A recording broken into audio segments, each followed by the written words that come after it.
हरे कृष्णा। आप सभी को आने वाली जया एकादशी की बहुत सारी शुभकामनाएं। यह एकादशी तिथि मनुष्य को हर प्रकार के पाप बंधनों से मुक्त करती है और यहाँ तक कि वह उसे प्रेत योनि में जाने से भी बचा लेती है। माघ मास के शुक्ल पक्ष में आने वाली यह जया एकादशी भैमी एकादशी के नाम से भी जानी जाती है, जो कि सुमेरु जैसे महान पूर्व जन्म और वर्तमान जन्म के पापों का क्षण भर में नाश कर देती है। तो ऐसी पुण्य भागा और अत्यंत पवित्र जया एकादशी मनुष्य को सर्वोच्च आध्यात्मिक मोक्ष प्रदान करती है, जिसका पालन करके साधक भगवान श्री विष्णु की विशेष कृपा प्राप्त कर सकते हैं। तो चलिए ऐसी सुंदर पवित्र एकादशी के अवसर पर हम उससे जुड़ी हुई इस पौराणिक कथा का श्रवण करते हैं। आइए आज की जया एकादशी व्रत कथा आरंभ करते हैं। युधिष्ठिर महाराज ने भगवान श्री कृष्ण से पूछा, हे जगत के नाथ परमपिता, आप पूर्ण पुरुषोत्तम परमेश्वर और सभी कारणों के कारण हैं। आपने मुझ पर कृपा करते हुए षट तीला एकादशी के विषय में बताया है। हे दीनाना, अब कृपया मुझे माघ मास के शुक्ल पक्ष में आने वाली एकादशी के विषय में विस्तार पूर्वक बताएं। इस एकादशी का नाम क्या है और इस व्रत के पालन करने की विधि क्या है? मदन मोहन श्री कृष्ण ने मंद स्मित करते हुए युधिष्ठिर महाराज से कहा, हे राजन, माघ मास के शुक्ल पक्ष में आने वाली एकादशी को भैमी एकादशी या जया एकादशी के नाम से जाना जाता है। यह एकादशी जीवात्मा को जन्म मृत्यु के चक्र से मुक्ति प्रदान करने वाली है। इतना ही नहीं, भूत के शरीर में रहने वाले जीवात्मा को भी इस एकादशी से उच्च गति प्राप्त हो सकती है। हे राजन, अब मैं आपको इस एकादशी के विषय में एक पौराणिक कथा सुनाता हूँ। ध्यानपूर्वक सुनो।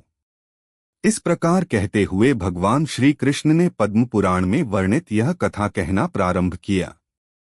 अनेक वर्षों पूर्व स्वर्ग लोक में राजा इंद्र राज्य करते थे। उनके लोक में सभी देवता गण प्रसन्न थे।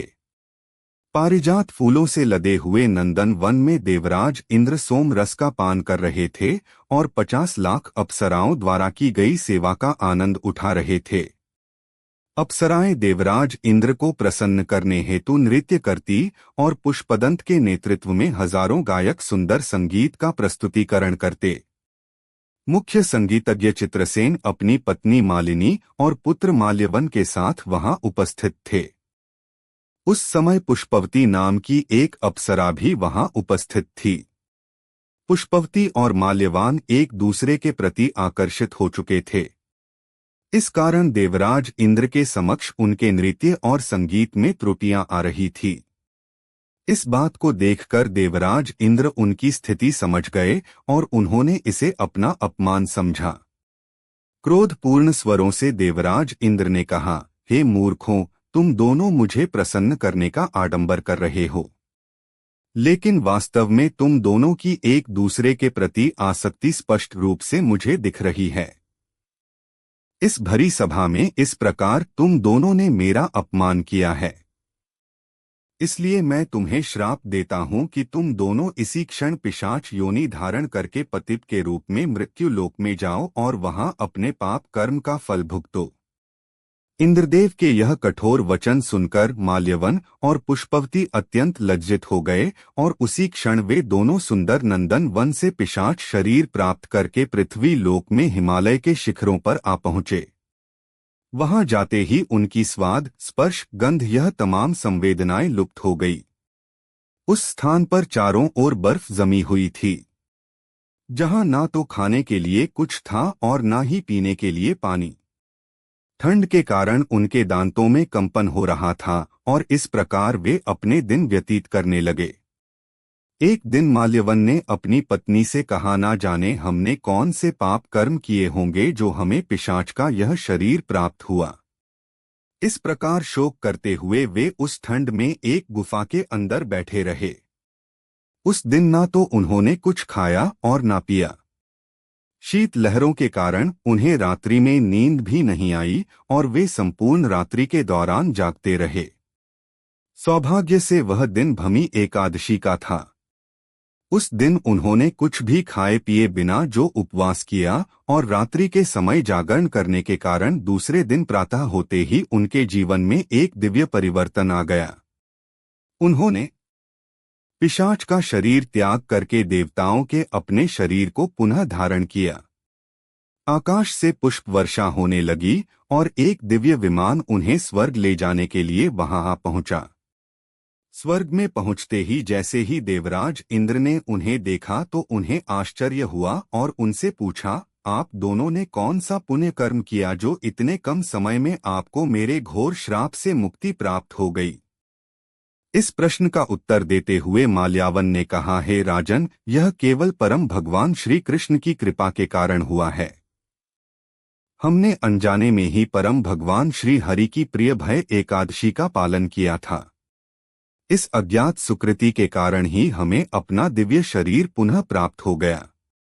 यह सुनकर देवराज इंद्र बड़े ही प्रसन्न हुए और उन्होंने कहा, क्योंकि तुम दोनों ने भगवान श्री कृष्ण की भक्तिमय सेवा की है, इसलिए तुम दोनों मेरे लिए भी अब पूजनीय हो गए हो और मैं देख सकता हूँ कि अब तुम संपूर्ण रूप से शुद्ध हो चुके हो।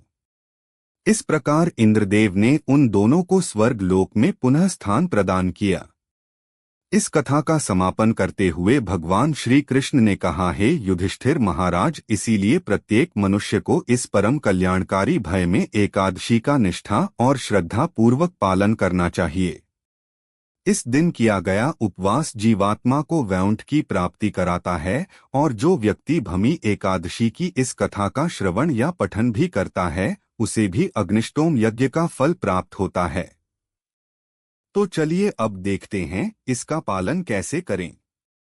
सबसे पहले एकादशी के एक दिन पहले दशमी के दिन संध्या के बाद अन्न भोजन ग्रहण न करें। दूसरे दिन प्रातः ब्रह्मा मुहूर्त में उठ जाएं और स्नान इत्यादि नित्य कर्म से निवृत्त होकर भगवान श्री कृष्ण की मंगला आरती करें। यह आरती आप अपने घर पर या फिर नजदीक के मंदिर में कर सकते हैं। उसके बाद तुलसी देवी को जल अर्पण करें। उनकी 3 बार प्रदक्षिणा करें और उन्हें प्रणाम करते हुए उनके मंत्र का उच्चारण करें। तुलसी देवी का प्रणाम मंत्र हमने नीचे डिस्क्रिप्शन बॉक्स में दिया है। उसके बाद तुलसी देवी के समक्ष आसन पर बैठकर हरे कृष्ण महामंत्र का अधिक से अधिक मात्रा में जाप करें। यह मंत्र आप सभी जानते हैं। हरे कृष्ण कृष्ण कृष्ण हरे हरे, हरे राम राम राम हरे हरे। एकादशी के दिन उपवास आप अपनी शारीरिक क्षमता के अनुसार अलग अलग प्रकार से कर सकते हैं, जैसे कि संपूर्ण निर्जल उपवास जिसमें अन्न या जल नहीं लिया जाता, या फिर केवल जल के साथ या जल, दूध और फल के साथ, या फिर एकादशी प्रसाद, दूध, फल इत्यादि के साथ। लेकिन सबसे महत्वपूर्ण बात यह है कि इस दिन किसी भी प्रकार का अन्न नहीं खाना चाहिए। गेहूं, चावल, दाल, फलियां इत्यादि का भोजन में प्रयोग बिल्कुल भी ना करें। व्यर्थ की चर्चा, निंदा, झूठ इत्यादि से बचें और अधिक से अधिक हरे कृष्ण महामंत्र का जाप करें। दूसरे दिन प्रातः उठकर भगवान की मंगला आरती या दर्शन करें और व्रत पारण के समय पर किसी भी अन्न प्रसाद के साथ अपना व्रत खोलें। इस दिन यदि संभव हो तो वैष्णव या ब्राह्मणों को दान भी देना चाहिए। तो चलिए श्री कृष्ण को हम अपने जीवन में आमंत्रित करते हैं। हरे कृष्णा। अगर ये वीडियो आपको अच्छी लगी हो तो लाइक और सब्सक्राइब करें। जय हिंद।